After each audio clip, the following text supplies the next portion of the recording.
Blood shimmered on the sidewalk like a warning no one had heard in time. A girl's curls stuck to her cheek, damp with sweat and blood, unmoving under the dim glow of the campus security lights. Her body was twisted, one arm beneath her back, the other at an unnatural angle. Her name was Amara Lewis, and she had just turned 17 last week. 3 baton strikes. No warning. No reason. Just the sound of leather boots and the scream of a teacher who got there too late. Phones were out. The crowd at Crestview Academy was no longer silent. "She's not breathing!" someone shouted. Mr. Roy, a soft-spoken physics teacher, pushed through the panicked circle. "Amara! Amara! Can you hear me?" He knelt down, checked for a pulse, and looked up, pale. "Somebody call 911. Now!" Across town, in a modest law office above a Caribbean bookstore, Naomi Lewis froze as her phone buzzed twice, then again. The caller ID read, "School Board."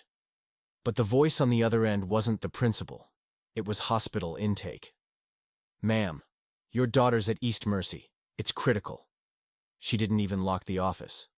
The hospital lights made everything look colder.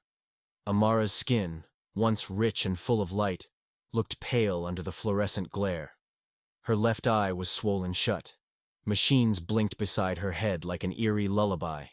A nurse whispered the diagnosis: closed head trauma.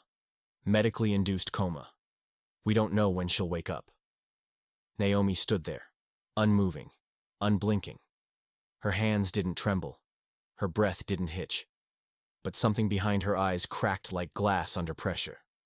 Outside the ICU door, a female officer stood like a statue. Naomi approached, voice flat. "Were you one of them?" The officer flinched.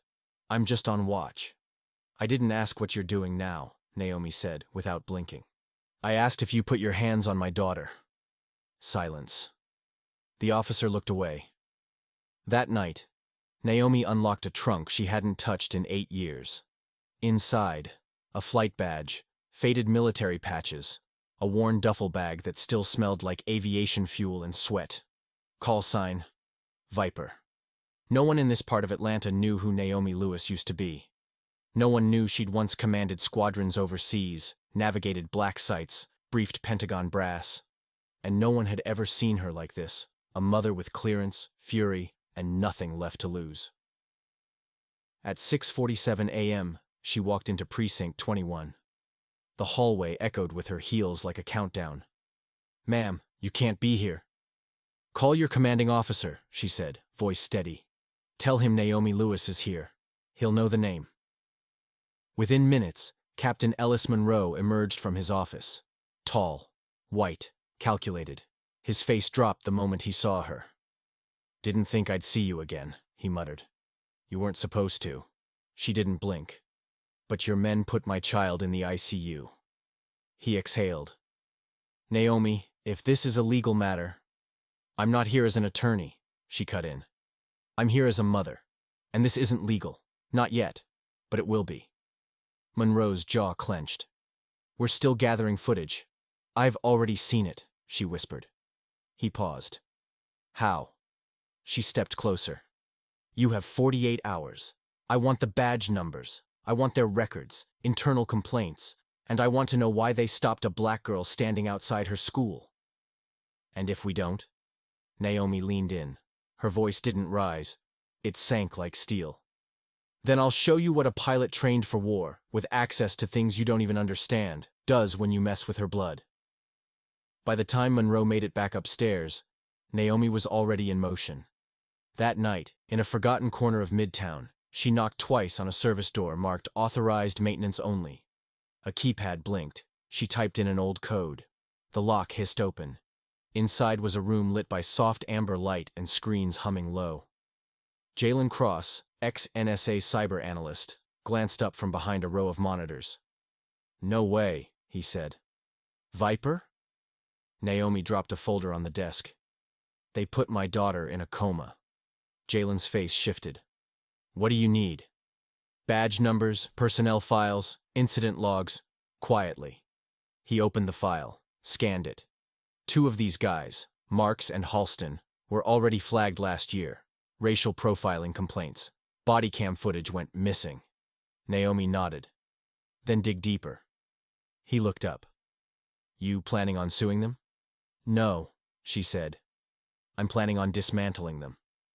The click of his keyboard was answer enough. Across town, the ripple began. At City Hall, a clerk found a redacted report sitting mysteriously on her desk. Internal memo marked, Use of Force Protocol Exception. Within 24 hours, Naomi's face had made it to inboxes across 3 departments, but not from her. Someone inside had started leaking. Back at the hospital, Amara's room was filled with machines and quiet. Naomi stood outside, staring through the glass. She didn't cry. Not once. But the fire inside her was growing with every blink of a monitor. A voice behind her broke the silence. You don't look like the quiet type. She turned. Detective Harper Sloan, white, mid-40s, sleeves rolled up, badge clipped to his belt. He looked tired, not indifferent. I ran patrol near the school that night, he said. I wasn't there when it happened, but I saw the reports. Doesn't add up. Naomi's gaze didn't soften. Why are you telling me this? He hesitated. Because they're lying. And I've got a kid too. Naomi handed him a burner number. If you're serious, send me what you know. But don't call me unless you're ready to risk everything. He nodded, lips pressed tight. Later that night, Naomi sat at her kitchen table, surrounded by silence. The folder Jalen compiled lay open before her. Dozens of pages. Officer Evan Marks had 3 excessive force complaints. Officer Rick Halston had 2 open IA investigations. None led to discipline. All quietly sealed. She touched the photo of Amara in her varsity jacket. Then she picked up her phone. Yeah? Said the voice on the other end, deep, alert. It's Naomi Lewis. I need access, and I need protection. There was a pause.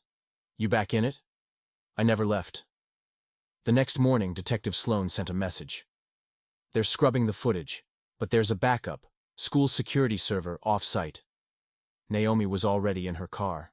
She drove through rain, headlights slicing across cracked roads. A rented storage facility sat 2 blocks from Crestview. The manager, a quiet Latino man named Manny, waved her inside when she showed her old credentials. Room 4C. The air smelled of dust and bleach. Naomi plugged in her external drive. The footage loaded slowly, bar ticking forward like a fuse. And there it was.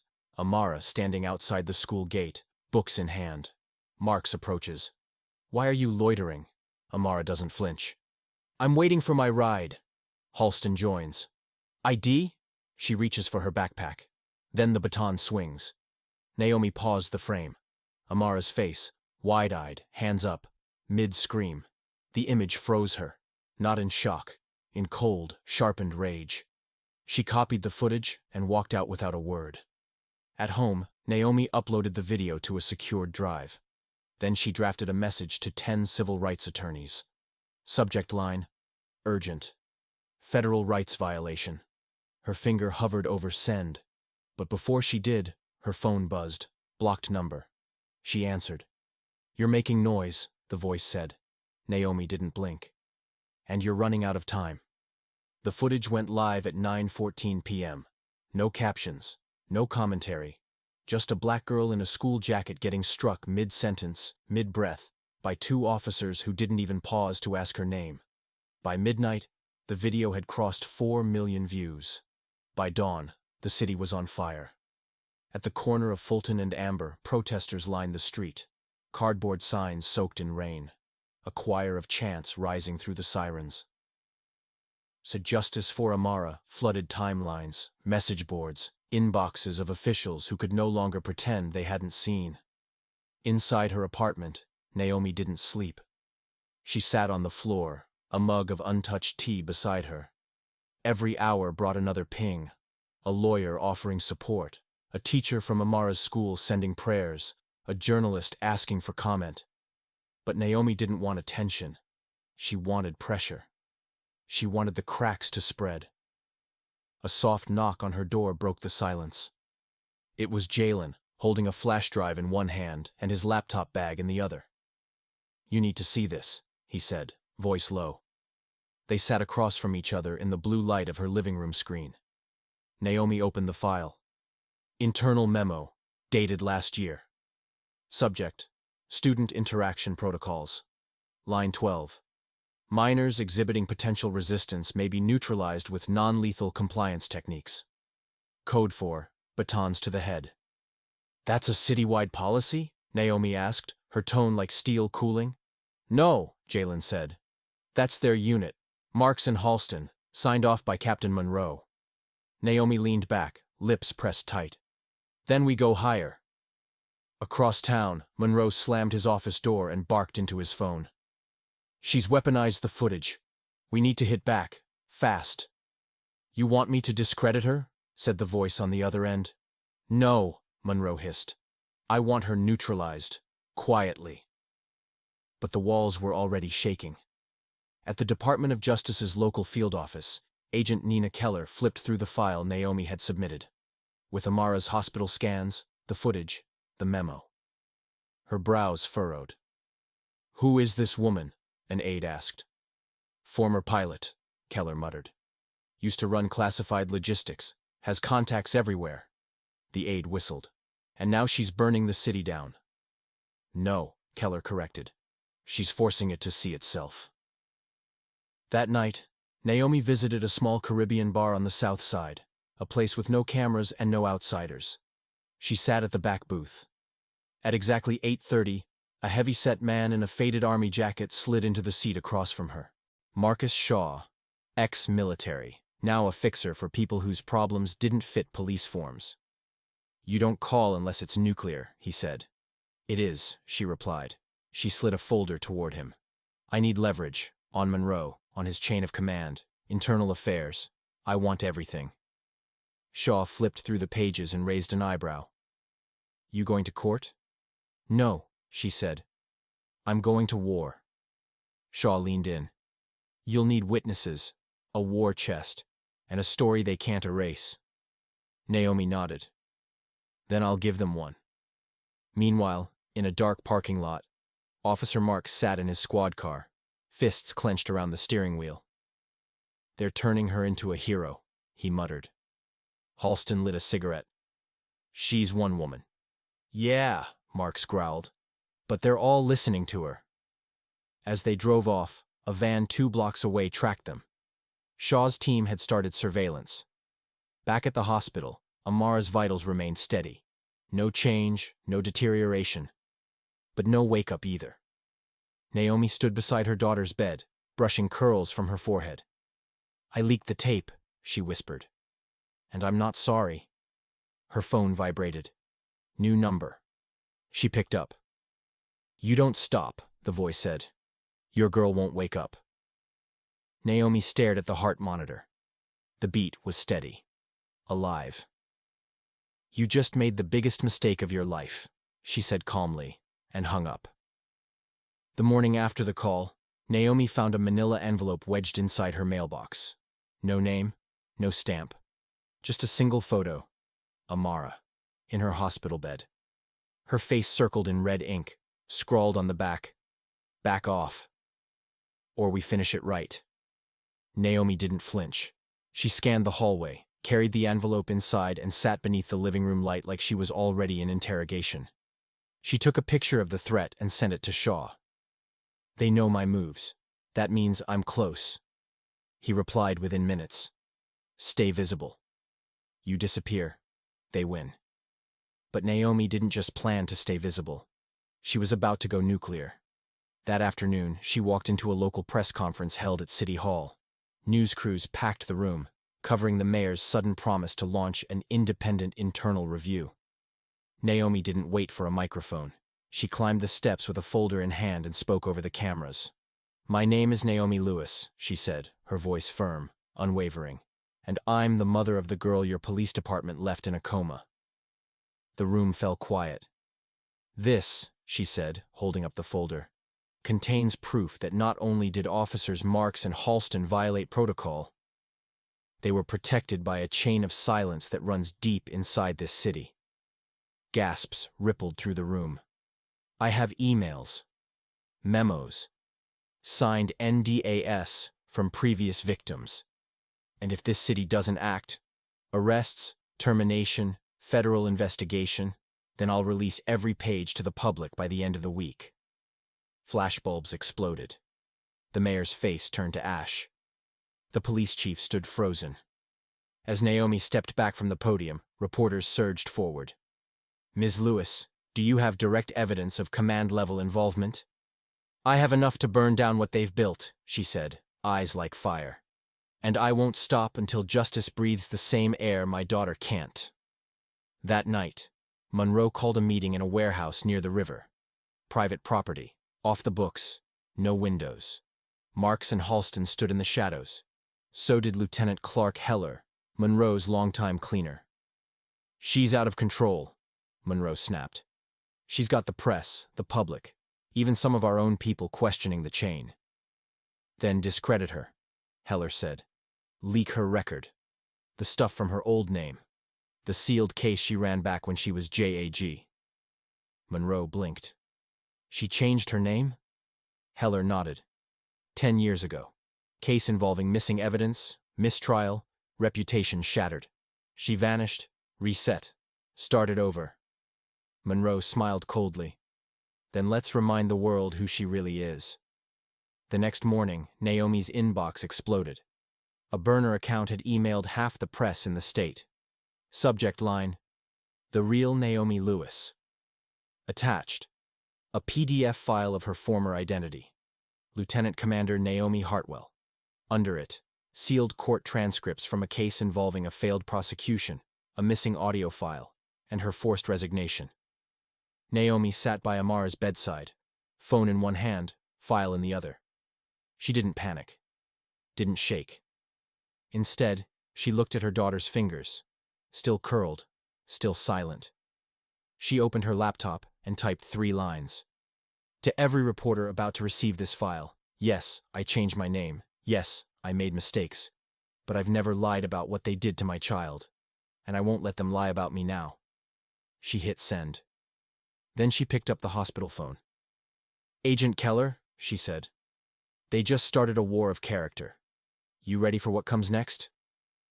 The agent's reply was simple. Always. But Naomi wasn't just ready. She had one more piece no one had seen yet. A doorbell cam from across the street at Crestview. It had captured the moment after Amara hit the pavement, when Marks leaned down and whispered, "Should have stayed quiet, girl." Naomi hadn't released it. Not yet. But now, the time was near. By noon the next day, half the city had seen the headline. Naomi Lewis, the woman behind the rage, her past isn't so clean after all. News anchors speculated. Radio shows debated.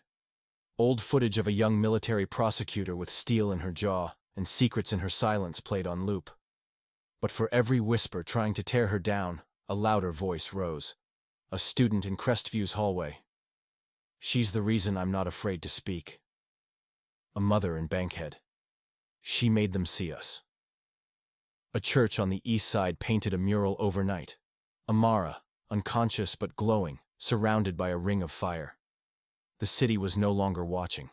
It was waking up. Naomi, though, was done with waiting. That night, she called a press conference of her own. No podium, no flags. Just a folding chair and a microphone in front of the hospital. Her daughter's shoes sat beside her on a white stool. The air was wet with coming rain. My name is Naomi Lewis, she began, eyes locked on the cameras. And yes, I once lost everything to a system that covered its own tracks. But what I lost back then doesn't erase what they did to my child now. She held up a flash drive. This contains audio from a doorbell cam across the street from where Amara was assaulted. You haven't heard this yet. I saved it. Until they came for my name, my record, my truth. She hit play. Mark's voice crackled through the speakers. Should have stayed quiet, girl. The crowd behind the camera gasped. And Naomi, voice like a hammer, said, I won't. Not now. Not ever again. By midnight, that single clip had reshaped the country's outrage. No longer about just one girl. It was about every silenced black child, every family forced into quiet grief. The DOJ had no choice. Keller moved fast. Federal subpoenas were issued to the precinct. Internal affairs was raided. Hard drives disappeared overnight. So did 2 officers. But Naomi had expected that. She knew this wasn't the top. Not yet. At 3:02 a.m., she met Marcus Shaw behind a mechanic's shop off Glenville Road. The rain had started. He handed her another drive. "What's this?" she asked. "Surveillance logs, from a police asset inside the hospital." Naomi froze. "Inside? While Amara's been here?" Shaw nodded grimly. "They were altering records, trying to make it look like she had a pre-existing seizure disorder, that she fell." Naomi didn't breathe, just stood there, one hand clenching the flash drive, the other steady at her side. "They tried to erase her body," she whispered. "Rewrite her brain." Shaw's voice dropped. "You're not just a case to them. You're a threat." She didn't blink. Good. The next morning, Naomi filed for an emergency federal injunction. Accompanied by 2 DOJ agents and an independent medical examiner, she entered the hospital and demanded access to all unaltered scans, test logs, and timestamps. The results were damning. Clear cranial trauma, no seizure patterns, blunt force, multiple points, defensive bruises. "This wasn't a collapse," the examiner said. "It was an attack." By afternoon, Naomi had released her second video. Less speech, more message. To every mother whose child was dragged, silenced, blamed, this fight is yours too. She gave a public burner email. Within 24 hours, her inbox had 731 testimonies. A boy in detention for staring too long. A girl handcuffed in middle school. A son who never came home. Naomi printed every single one, stacked them, took a photo, posted it. Now they can't say it was just me. Back at the station, Captain Monroe watched it all unfold on a silent monitor. His shirt stuck to his back with sweat. "She's not just a voice now," he said. "She's an army." A voice behind him spoke low. "Then we make her disappear." Monroe turned. It was Clark Heller. "No leaks, no files. This time we make it look like an accident." Monroe didn't nod. But he didn't say no. At 5:42 a.m., a black SUV idled down Naomi's block. Inside sat 2 men, plain clothes, cold eyes. They watched her apartment window, watched the lights, watched the woman who had taken down half their department with nothing but a voice and a backbone forged in war. "Is she alone?" one asked. "Doesn't matter," the other replied. "Orders are in." They moved on foot. But Naomi wasn't sleeping. She was sitting by Amara's bedside, reading aloud letters from strangers. "This one's from a girl in Houston," she whispered. "She says, 'Your fight made me believe I'm not invisible.'" Amara's fingers twitched. Naomi paused. "Sweetheart?" The heart monitor skipped. A moan. Amara's eyelids fluttered open, swollen, confused, but unmistakably alive. Naomi pressed her forehead to her daughter's, tears slipping silently down her cheek. "You're here," she breathed. "You stayed," breathed. Downstairs, a motion sensor pinged. Naomi stood calmly, kissed Amara's hand, and walked to the nurse's station. "I need you to lock this floor," she said. "Right now." When security hesitated, she flashed her federal override badge, a favor owed by DOJ. Seconds later, Otis Shaw emerged from the elevator, flanked by 2 armed federal marshals. "They're here?" he asked. Naomi nodded. "Let's greet them." The men never made it past the lobby. By 7 a.m., Officer Clark Heller was in cuffs. One of the men from the SUV had flipped, wore a wire, had enough to bury a battalion. Naomi didn't go home. She went straight to the federal courthouse, escorted by a chain of DOJ officials. Her press team, her allies, her witnesses, all waiting. Judge Colleen Wexler, sharp-eyed, known for civil rights cases, presided. Naomi took the stand, not as a victim, not even as a soldier, but as a mother. "When I came to this city," she said, "I didn't plan to fight. I planned to heal. But when they laid my child in a coma and called it procedure, I remembered what they count on. Silence. And I decided my silence was over. Then she played the clip. Amara's body hitting pavement.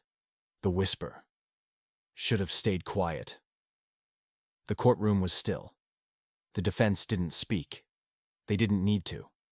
The truth was bleeding through every wall. Afterward, Naomi stood outside on the courthouse steps. Protesters, journalists, students, parents, all surrounded her. "My daughter is awake," she announced. "But she is not healed. This city is not healed. Because this isn't about just one child." She held up the stack of letters. "This is about hundreds." Cameras flashed. Phones shook in hands. "This is why I'm launching the Justice Ledger. A public, searchable archive of all past civil complaints, sealed settlements, and buried misconduct within the department. No more hiding." That night, Captain Monroe was stripped of his badge on national television. Heller faced charges of conspiracy and attempted obstruction. Marks and Halston were indicted under federal civil rights violations. The streets erupted, not in flames, but in applause. A week later, Amara took her first steps, slow and fragile, across her hospital room. Naomi held her hand the whole way. "You fought for me," Amara whispered. Naomi smiled through tears. "You fought just by staying alive." Months passed. The Justice Ledger launched. Laws changed. Body cams became non-negotiable. School police contracts were reevaluated statewide. Naomi received calls from mothers in cities she'd never visited. She answered every single one. Then came the final call. The Secretary of Justice invited her to speak before the Senate, not as a witness, as an architect of change. Standing before the committee, Naomi said, "I wasn't born to be loud. I was trained to stay silent, stay strategic, stay invisible. But they broke something when they came for my child. And now, I build something new." Out loud. Thunderous applause, national headlines. A movement born from bruises. A year later, on the edge of a mural in downtown Atlanta, Amara stands with her cello, framed in gold leaf. And beside her, a woman in uniform, without rank, holding a mic. The words below them read, "Silence protects the guilty. But truth brings fire."